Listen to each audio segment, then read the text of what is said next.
Hello everyone, greetings for the day. This is Annie Miraj Kidwai, and I hope you're all doing wonderfully well.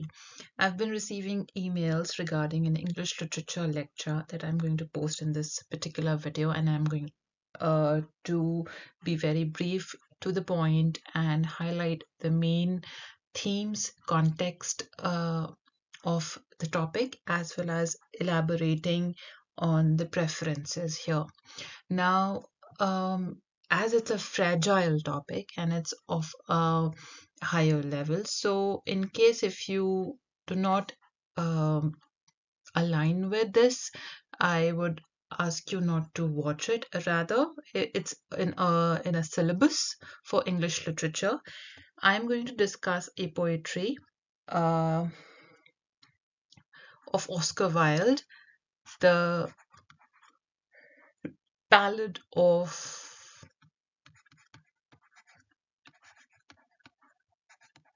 Reading Joe. So I'm going to discuss about this, and I will give the brief historical perspective of Oscar Wilde and the background about this. It's a requested video. Sorry, I do not find time to create a long presentation, so I'm going quick and short in this one. So before that, we start discussing this. Let me give you a brief about Oscar Wilde. So, who was Oscar Wilde? Well, he was a poet, okay? He was uh, a playwright,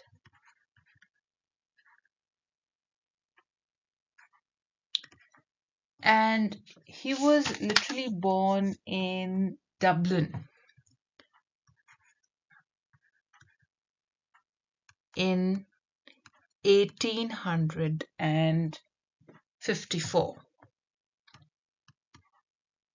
Okay, so Oscar Wilde has a name in literature. He was renowned and he was Irish.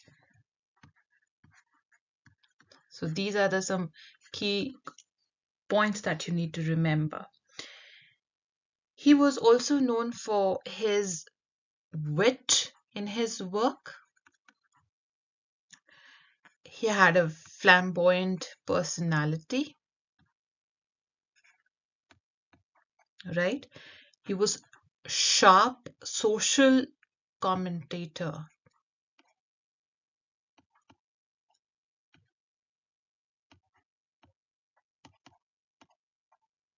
Okay, so the very famous work, The Ballad of Reading Joel,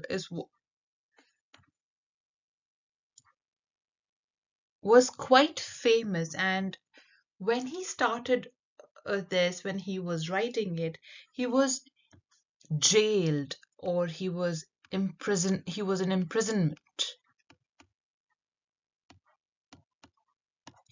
What was his crime? For homosexuality.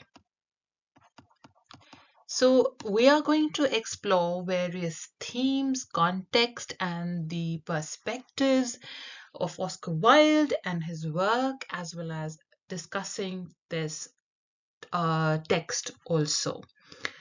So we will start by addressing the questions. The first question that may come to your mind, that when he wrote his piece of work, he was in imprisonment, he was jailed. So why he was jailed? Why Oscar Wilde was jailed?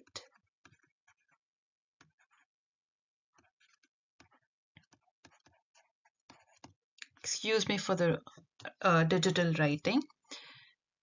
So he was jailed because of gross indecency during that time, and it was considered a criminal offense.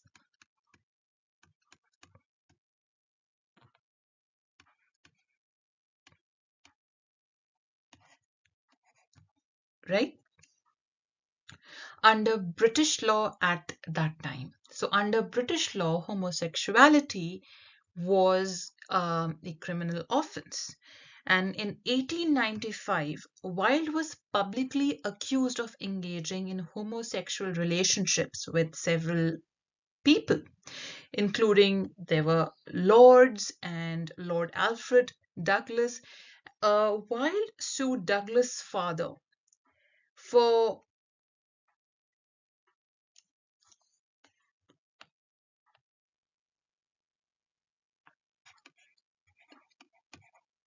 libel.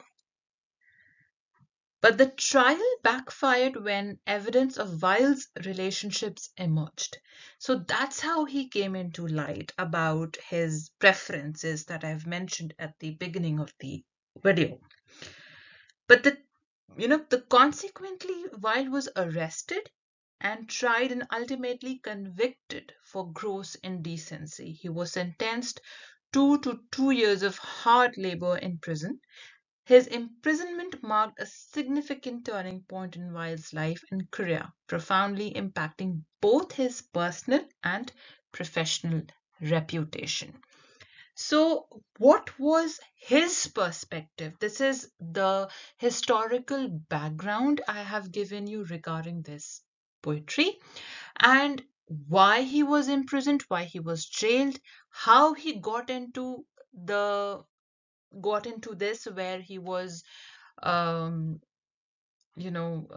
arrested, and he was also put into uh, a gross indecency or a misconduct of activities or preferences in public life, which affected his life and reputation as a whole. So, this is the background or historical nature of the events that happened. So, now what was Wilde's perspective and how he wrote this poetry? We will understand this.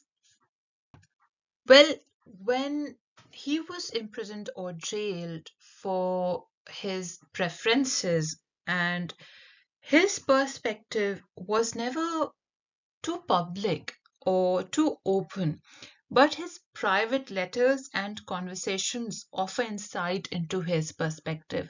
So, what was his perspective about it? Because of his preference here, he found it an injustice that was done to him because of the societal norms or the expectations the society had and the attitude of the society. So he never explicitly detailed his thoughts in public writings. So, but his letters were evident to showcase his perspective. So he also said that it was a social intolerance.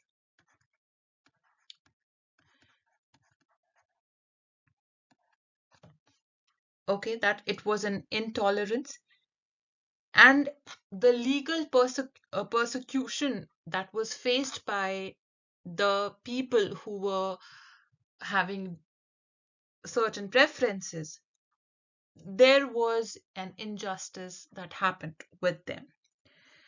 So he have seen himself as a victim of moral hypocrisy. I would like to highlight here.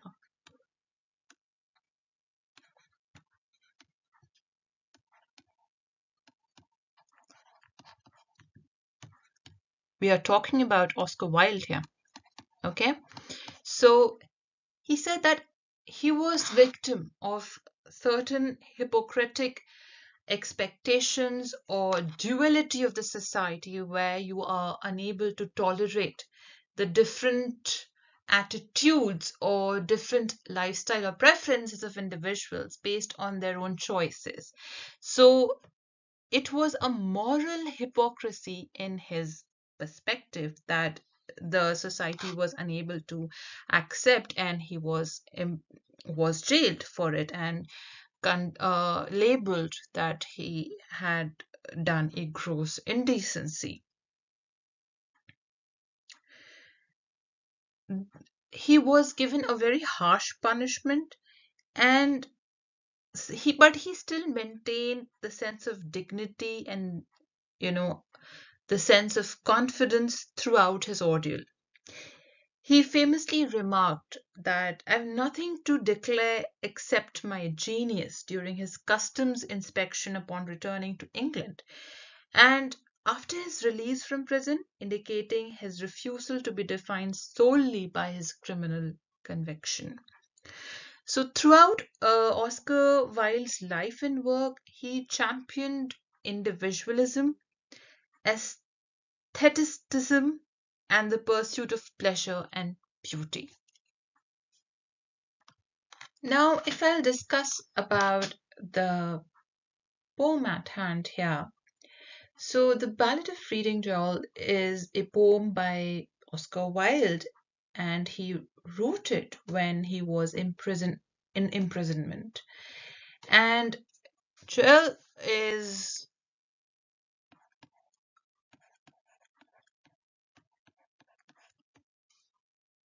in Berkshire, England. It was published in 1898 anonymously when he was released from the prison, and it was the reflection of his experiences during the time he spent in the prison and his observations of the suffering and the humanity of his fellow inmates there. So the poem is divided into several sections and is written in ballad form. So it is written in a ballad form. What is a ballad form? It's a lyrical poem.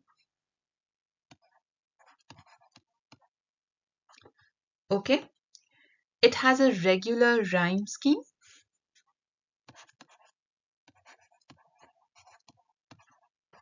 Okay. And meter.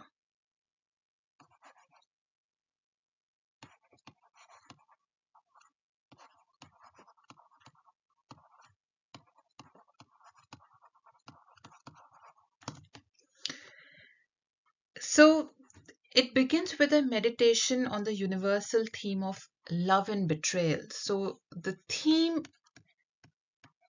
was universal, love and betrayal.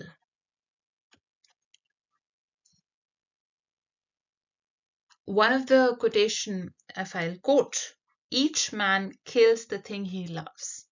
While then shifts focus to the grim realities of prison life, describing the monotony, loneliness, and despair faced by the inmates. So it culminates in a haunting depiction or a horrifying depiction of the impending execution of a fellow prisoner, highlighting the cruelty and injustice of capital punishment.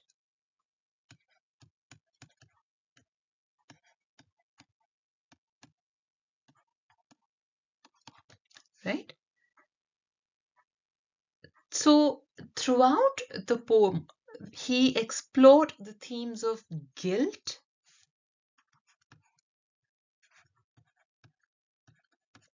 redemption,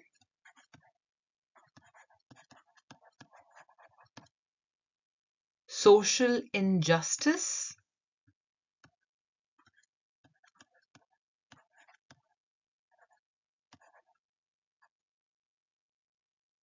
and the human condition. It was one of the most famous work and most powerful work of his.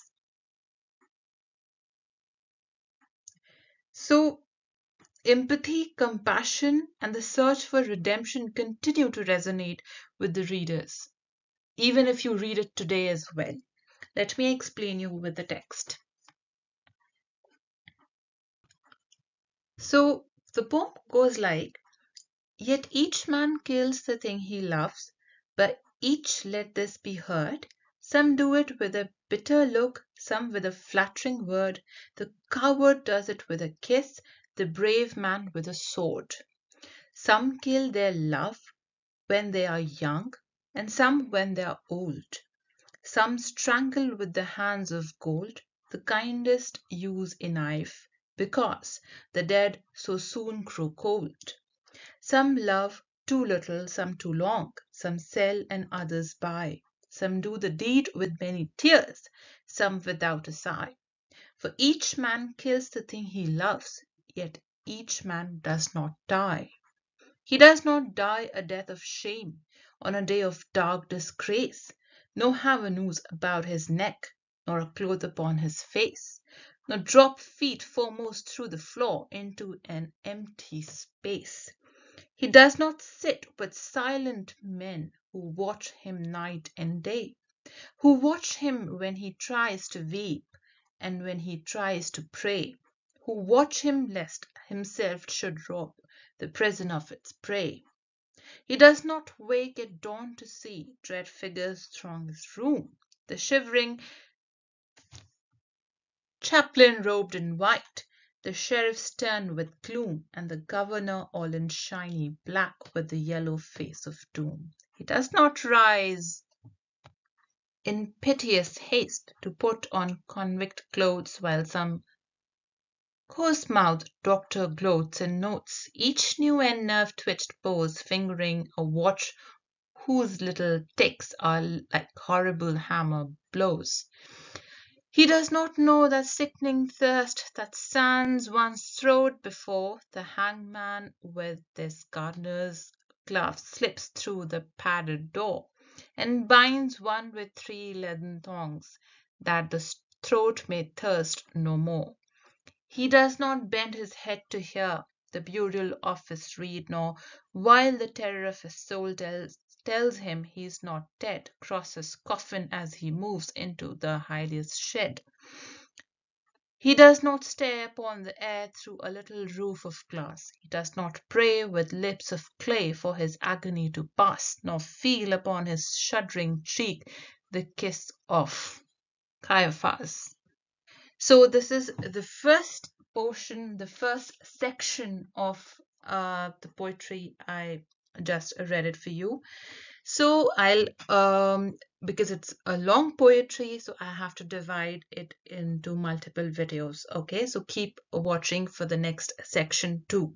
I will keep posting about it. So the themes were love and betrayal, as I've discovered in the beginning, universal themes. The poem explores the complex nature of love and betrayal, suggesting that individuals are capable of harming those they claim to love, whether through overt actions or subtle betrayals. Wilde explores into themes of guilt and redemption, portraying the internal struggle faced by individuals who grapple with the consequences of their actions and seek redemptions of their sins. The poem also criticizes societal injustices and the hypocrisy of institutions, particularly the penal system. It highlights the harsh reality faced by prisoners and questions the morality of capital punishment. That is it justified because I have a different choice or different preference? So whether it's justified in the society because you are not expecting what I have to be, so it is not justified because there is no variety of thought here to match what I am. Through vivid imagery and evocative language, Wilde also depicts the loneliness and isolation experienced by prisoners in the prison, emphasizing the psychological toll of confinement and separation from society. He also talked about the empathy and compassion. Despite its somber tone, the poem also conveys a sense of empathy and compassion for the suffering of others, while it humanizes the prisoners and encourages readers to recognize the inherent dignity and worth of every individual, regardless of their circumstances. So, in the first section that I read, he introduced the theme or the central theme of the piece of writing, the paradoxical nature of human love and its potential for destruction.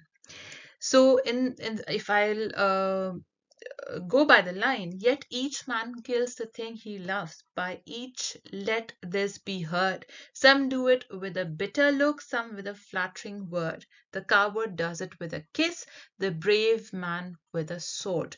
So in this particular line, he asserts that inevitably a person harms or destroys what they love, right? In the first section, we are discussing here the first section and the first paragraph, the first stanza of the poetry, sorry. And in this one, he describes the central theme and introduces the central theme, and he describes that a person, kills what he loves,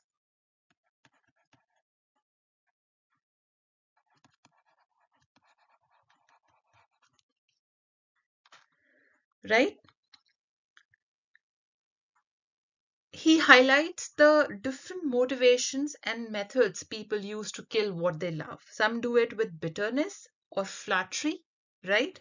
While others do it with acts of, cowardice or bravery. So if you think you are brave, but still you're killing humanity, you're killing people, right? So he introduces the concept of people or a person kills what they love. So here in the first stanza, imagery is used.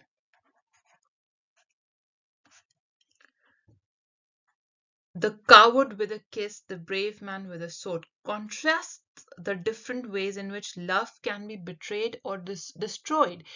Many of the times in my psychology videos, I keep on talking about that love shouldn't be obsessive, or it should not be that possessive.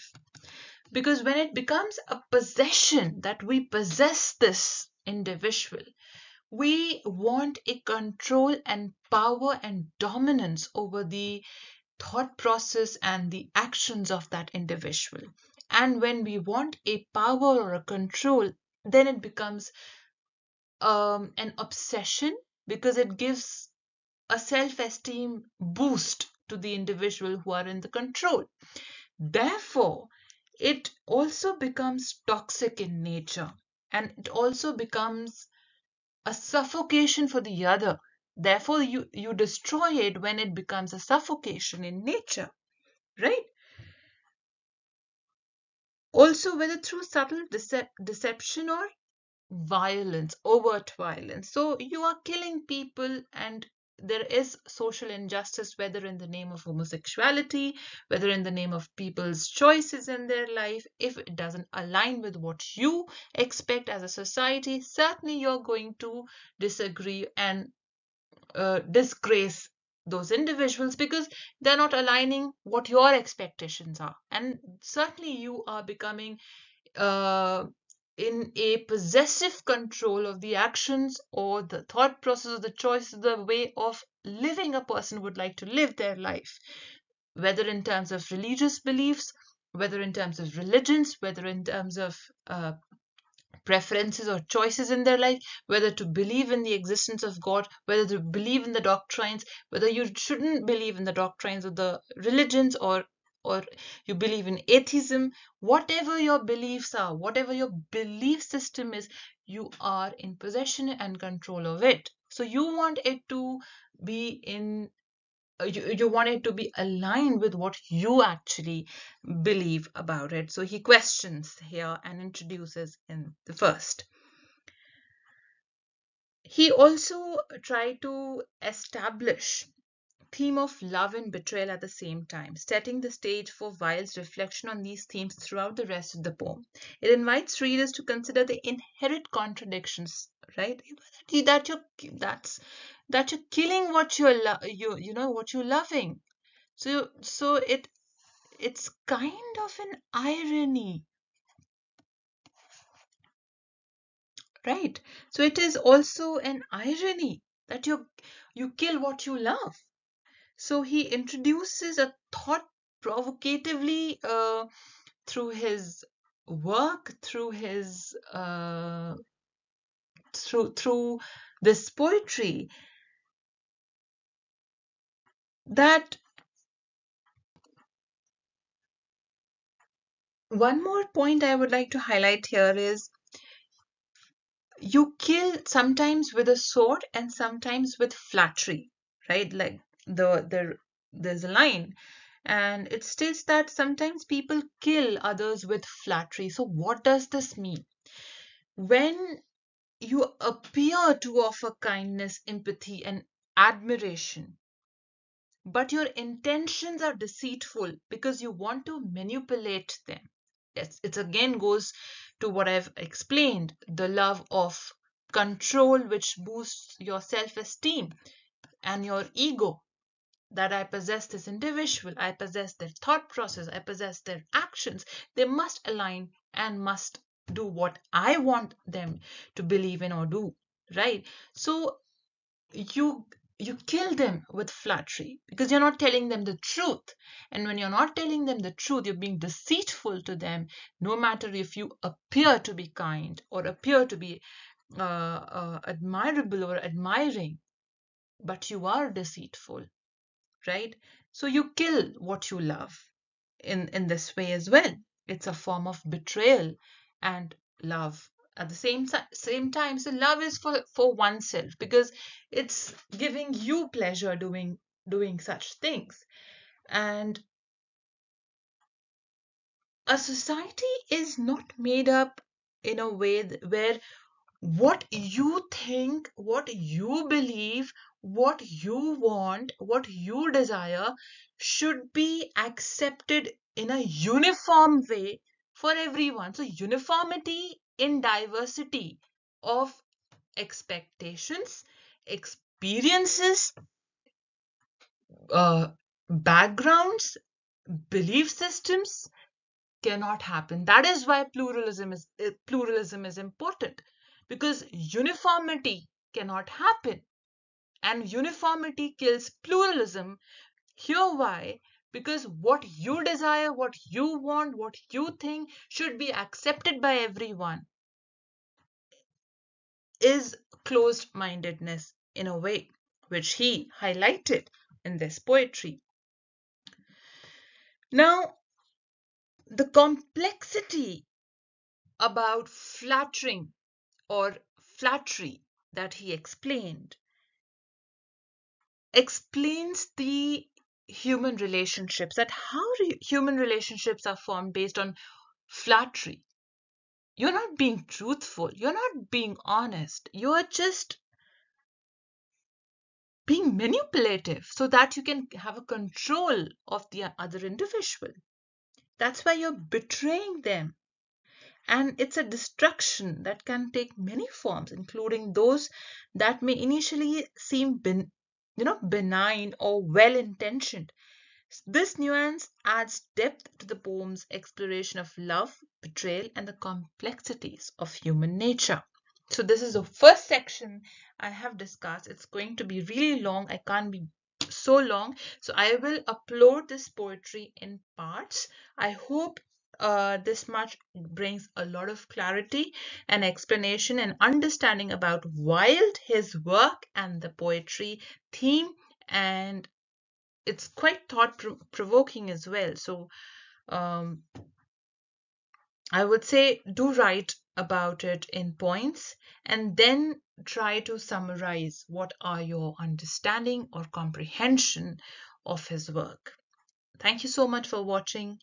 My name is Annie Miraj Kidwai. You can find more about me at whoartexthesolution.com. Have a great day.